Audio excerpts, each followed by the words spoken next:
کہ جب اللہ تمہیں نعمت دے تو اس نعمت کا تم مس یوز نہ کرو، یہ شکر ہے، تم اس کا غلط استعمال نہ کرو، یہ شکر ہے۔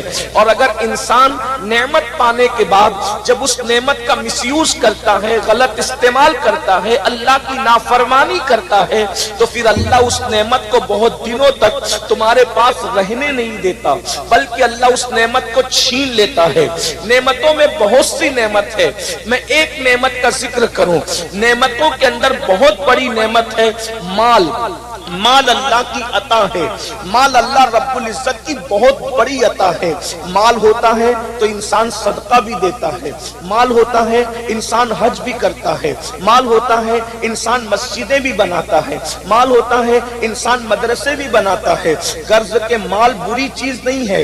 کچھ لوگ مال کو برا سمجھتے ہیں، میں سمجھتا ہوں کہ غالباً ان کو مکمل طور پر اسلام کی تعلیمات پر ان کی نظر نہیں ہے، اس لیے وہ مال کو برا سمجھتے ہیں۔ اگر مال برا ہوتا تو عثمان غنی اسی مال سے 2 مرتبہ جنت کیوں خریدتے؟ آپ جانتے ہیں کہ مال، اللہ اکبر، اگر فرعون کے پاس گیا تو اس نے فرعون کو جہنم کا کندن بنا دیا، جہنم کا ایندھن بنا دیا، اللہ اکبر، جہنم کا ایندھن بنا دیا، کندن کیا بنتا، ایندھن بنا دیا۔ نمرود کے پاس گیا، اس کو جہنم کا ایندھن بنا دیا۔ بخت نصر کے پاس گیا، اس کو جہنم کا ایندھن بنا دیا۔ شداد کے پاس گیا، اس کو جہنم کا ایندھن بنا دیا۔ لیکن وہی مال جب سیدنا عثمان غنی کے پاس آتا ہے تو عثمان غنی 2 مرتبہ اسی مال سے جنت خریدتے نظر آتے ہیں۔ اور اللہ کے رسول نے کسی صحابی کو وہ نہیں فرمایا جو سیدنا عثمان غنی کو فرمایا۔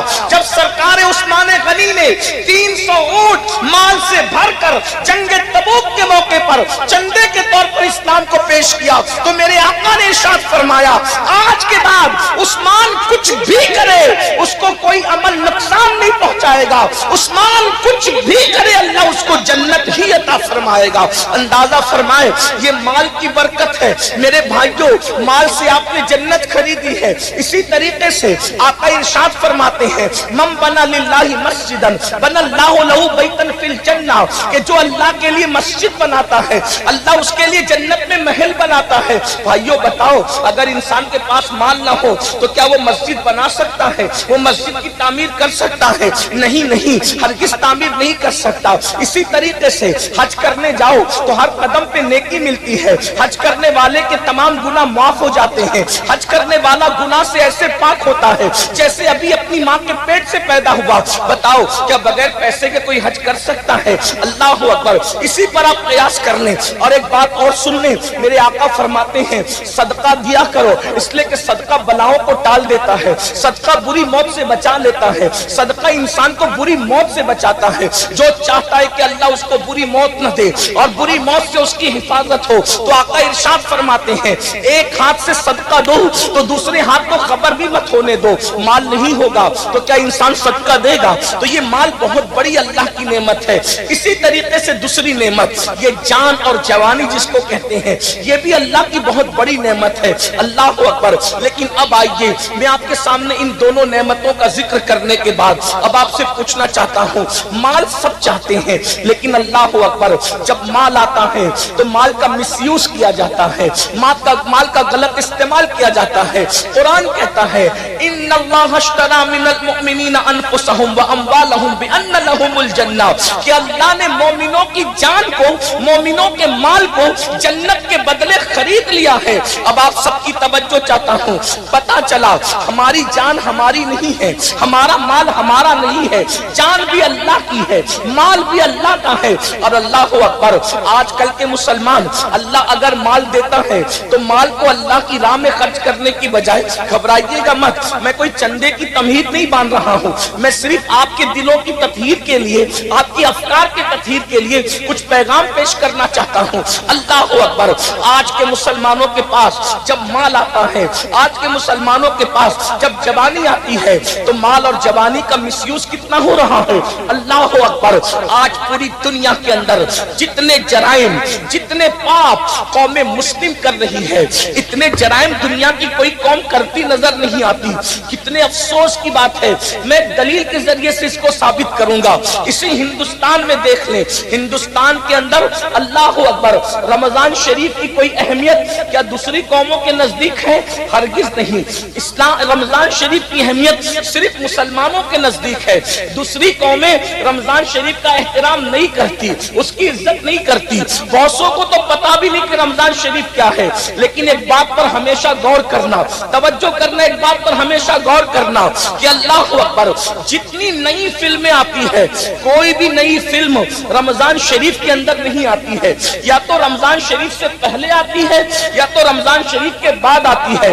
آپ ہمیشہ غور کرنا، کوئی بھی نئی فلم نبی جن کا کرتا بھی کبھی ان کے بدن پہ میلا نہیں ہوا،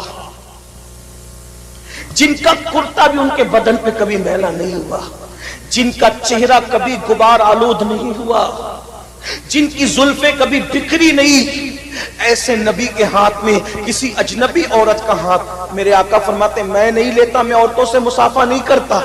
جب نبی کے ہاتھ میں ایک جوان عورت ہاتھ نہیں دے سکتی، حضور نے منع کہ میں مصافحہ، تو کافروں کے ہاتھوں سے چوڑیاں پہنانا، اجنبی مردوں کے ہاتھوں سے مہندی لگوانا، بیوٹی پارلروں تک بیٹیوں کو اور بہووں کو سجانے کے لیے بھیجنا، کچھ تو غیرت کرو۔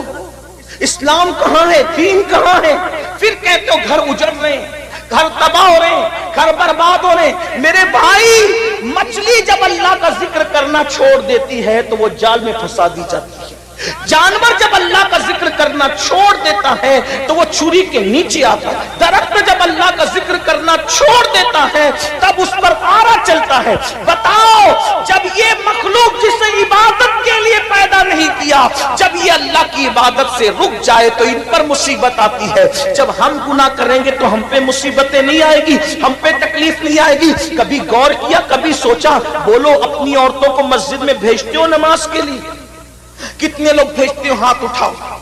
کوئی بھیجتا ہے اپنی بیوی کو نماز کے لیے، کوئی بھیجتا ہے اپنی بیٹی کو نماز کے لیے، کوئی بھیجتا ہے اپنی بہن کو نماز کے لیے۔ غیرت کہاں مر گئی سنیو؟ جب ہمارے گھر کی عورتیں سب سے اعلیٰ جگہ، سب سے افضل جگہ جسے مسجد کہتے ہیں، اللہ کا گھر کہتے ہیں، جب ہم اپنی عورتوں کو مسجد میں نہیں بھیج سکتے عبادت کے لیے تو میک اپ کے لیے بیوٹی پارلروں میں کیسے بھیج سکتے ہیں؟ مہندی لگانے کے لیے مہندی کلبوں میں کیسے بھیج سکتے ہیں؟ میں سجانے کے لیے منع نہیں کرنا ہوں، میں سنوارنے کے لیے منع نہیں کرنا ہوں، لیکن اتنا پوچھنا چاہتا ہوں، مہندی لگانے عورتوں سے لگاؤ، اگر میک اپ کروانے عورتوں سے کرواؤ۔ اسلام نے میک اپ کے لیے منع نہیں کیا، سنگار کے لیے منع نہیں کیا، ہمارا اسلام تو اجازت دیتا ہے، بلکہ یہاں تک فرمایا ایک عورت اگر شوہر کے لیے سنورتی ہے تو اللہ اس کو نفل پڑھنے سے زیادہ ثواب عطا فرماتا ہے۔ لیکن میری بہنوں کو کون سمجھائے؟ اپنی آخرت کو تباہ نہ کرو، اپنی آخرت کو برباد نہ کرو، اللہ کا عذاب سخت ہے۔ اگر ایک گناہ کی ایک سزا اللہ سارے پہاڑوں پہ ڈال دے تو سارے پہاڑ مل کر بھی اللہ کا ایک عذاب کو برداشت نہیں کر سکتے، ایک عذاب کو اٹھا نہیں سکتے۔ بتاؤ پھر اپنے ہزاروں گناہ کی سزا کیسے اٹھاؤ گے؟ میری بہنوں سے خاص آپ سے پوچھتا ہوں، ارے جب مکھی مچھر کا ڈنگ برداشت نہیں کر سکتے تو اللہ کا عذاب کیسے برداشت کر سکو گے؟ ارے جب چوہے کو دیکھ کر کے کھڑے نہیں رہ سکتے تو وہ بڑے بڑے اژدہے جو جہنم کے اندر تیار کیے گئے 70 سال لمبے اژدہے اور بختی اونٹوں کی طرف موٹے موٹے اژدہے، بتاؤ ان کو کیسے برداشت کرو گے؟ ارے اپنے حمام کا گرم پانی اگر بدن پر آ جائے تو اس کی گرمی برداشت نہیں ہوتی، اگر زیادہ گرم ہو جائے تو جہنم کے دہکتے ہوئے شعلے کیسے برداشت کرو گے؟ قرآن کہتا ہے تو انفسکم واہلیکم نارا، اپنے آپ کو جہنم سے بچاؤ، اپنی اولاد کو جہنم سے بچاؤ۔ تو میں عرض کر رہا تھا، میری بہنوں خدا کے لیے رحم کرو، میرے بھائیوں خدا کے لیے رحم کرو، اتنا سوچ لو کہ ہم مسلمان ہیں، ہم نبی کے امتی ہیں، ہمارے لیے شریعت ہے، ہمارے لیے قرآن ہے، ہمارے لیے حدیث ہے۔ تو جو عرض کر رہا تھا، بابا فرید کا ذکر چھڑ گیا تھا اور اسی پہ بات مکمل کرنا چاہتا ہوں۔ سرکار بابا فرید الدین گنج شکر ابھی 15 سال سے بھی زیادہ کی عمر نہیں، کتنی عمر ہے؟ 15 سال سے زیادہ کی عمر نہیں ہے، اس سے کمی ہے۔ ابھی چہرے پہ داڑھی کے بال بھی نہیں نکلے، اس لیے کہ بابا صاحب 15 سال میں تو مرید ہو چکے تھے، یہ مرید ہونے سے پہلے کا واقعہ ہے۔ بابا صاحب کے چہرے پہ ابھی داڑھی کے بال نہیں نکلے، ابھی پڑھ رہے ہیں، طالب علمی کا دور ہے، ابھی پڑھائی جاری ہے آپ کی۔ ملتان میں پڑھائی کی، دلی میں پڑھائی کی، بہت پڑھا بابا صاحب نے، اتنا پڑھا کہ اپنے دور کے شیخ الاسلام کہلائے. بابا صاحب کو اپنے زمانے کا شیخ الاسلام، اور اپنے زمانے کا شیخ الاسلام تو لوگ کہتے ہیں ہم تو ان کے غلام ہیں، ہم تو ان کو ان کے بعد کے ہر دور کا شیخ الاسلام مانتے ہیں. بابا صاحب نے اتنا پڑھا، 15 سال کی عمر میں بابا قطب بختیار کاکی کے مرید ہو گئے تھے، لیکن یہ اس سے پہلے کی بات ہے، مطلب 15 سال سے پہلے کی بات. چہرے پہ داڑھی کے بال بھی نہیں. پیری مریدی کا ذکر سنا. مرید ہونے کے لیے چلتے چلتے چلتے چلتے بغداد شریف پہنچ گئے. پیر ڈھونڈنے کے لیے بغداد شریف پہنچے. بغداد شریف پہنچے تو وہاں پر ڈنکے بج رہے تھے کس کے؟ شیخ الشیوخ خاتم الاولیاء فی العراق سیدنا شیخ شہاب الدین عمر سہروردی کی ولایت کے ڈنکے بج رہے تھے. وہ شہاب الدین عمر سہروردی جس کے بارے میں حضور غوث پاک نے فرمایا شہاب الدین تیرے بعد تجھ جیسا ولی قیامت تک ابھی عراق میں پیدا نہیں ہو سکتا. غوث پاک جس کی ولایت کے بارے میں یہ کہیں کہ تجھ جیسا ولی اب قیامت تک عراق میں پیدا نہیں ہو سکتا، شیخ شہاب الدین عمر سہروردی کے بارے میں ان کی ولایت کے ڈنکے بج رہے تھے. سرکار بابا فرید الدین گنج شکر مرید ہونے کے لیے ان کی خانقاہ میں پہنچے تو دسترخوان لگا ہوا تھا. دسترخوان پہ لوگ بیٹھ چکے تھے. جیسے یہ سلام کر کے اندر داخل ہوئے، لوگوں نے پوچھا نام کیا؟ کہا میرا نام مسعود ہے. میرا نام کیا ہے؟ فرید ان کا اصل نام نہیں، ان کا نام کیا ہے؟ مسعود. میرا نام مسعود ہے. کیوں آئے ہو؟ اب مرید ہونے آیا ہوں شیخ سے. اچھا. سرکار شہاب الدین عمر سہروردی نے فرمایا بیٹے مرید وغیرہ کی باتیں بعد میں ہوگی، پہلے کھانا کھا لو. تھکار کیا ہو؟ کھانا کھا. دسترخوان لگا تھا. ایک کنیز آئی اور وہ سب کے ہاتھ دھلا رہی تھی. سب لوگ ہاتھ دھلتے رہے. جب بابا صاحب کی باری آئی میرے بابا کی، سرکار فرید ملت والدین کی، لوٹے پہ لوٹا لوٹے پہ لوٹا لوٹے پہ لوٹا پانی وہ ڈالتی جا رہی ہے، ہاتھ دھلتے جا رہے، پانی ڈالتی جا رہے، ہاتھ دھلتے جا رہے. جو لوگ کچھ ظاہر بین لوگ تھے ایک دوسرے کو کونیاں مارنے لگے. دیکھو دیکھو دیکھو اوقات یہ ہے کیا ہاتھ دھونے کا سلیقہ نہیں. اور کس کا ہاتھ میں لینے آئے؟ کس کے ہاتھ میں ہاتھ دینے آئے؟ شیخ شہاب الدین کے. ان سے مرید ہونے آئے. حیثیت یہ کہ ہاتھ نہیں دھو سکتے اور مرید ہونا ہے شیخ شہاب الدین عمر سہروردی کے. اس لیے کہ لوگ بہت جلدی میں فیصلے کرتے ہیں نا. کبھی کبھی اپنی محفلوں میں بھی ایسا ہوتا ہے، کوئی مقرر بیچارہ تھوڑا سا کچھ کوئی بات اس کی زبان سے کچھ نکل جائے تو لوگ فوراً کونیاں مارنے لگے، اشارے کرنے لگے. اللہ کے بندو انسان کی حقیقت پر نظر رکھو. سرکار بابا فرید الدین گنج شکر کا کچھ لوگوں نے مذاق اڑایا، اس کو ہاتھ دھونا نہیں آتا مرید ہونے آیا. کھانا ہو گیا. کھانے کے بعد جب ہاتھ دھلایا گیا، جیسے نارمل سب نے ہاتھ دھلے، انہوں نے بھی نارمل دھل لیا. ارے کھانے سے پہلے تو ہاتھ صاف ہوتے ہیں، کم پانی میں ہاتھ دھلا جاتا ہے. کھانے کے بعد ہاتھ بھر جاتے ہیں، زیادہ پانی لگتا ہے. لیکن یہ عجیب بندہ ہے، اتنے لوٹے پہ لوٹے گما دیے اور کھانے کے بعد مختصر میں ہاتھ دھل لیا. لیکن کچھ سمجھ پائے کچھ نہیں سمجھ پائے، لیکن جو سب سمجھ گیا وہ روشن ضمیر سرکار شیخ شہاب الدین عمر سہروردی تھے. آپ نے فوراً پردہ اٹھانے کی کوشش کی. کہا شہزادے ایک بات بتاؤ، مرید ہونے آئے ہو، آپ کو ہاتھ دھونا نہیں آتا؟ آپ نے اتنا پانی ضائع کر دیا، کیا تمہیں مسئلہ معلوم نہیں ہے کہ اتنا پانی ضائع کرنا حرام ہے، جائز نہیں ہے؟ تو بابا فرید نے کیا کہا پتہ ہے؟ سرکار اگر گستاخی معاف ہو تو جواب دوں. کہا بالکل دو.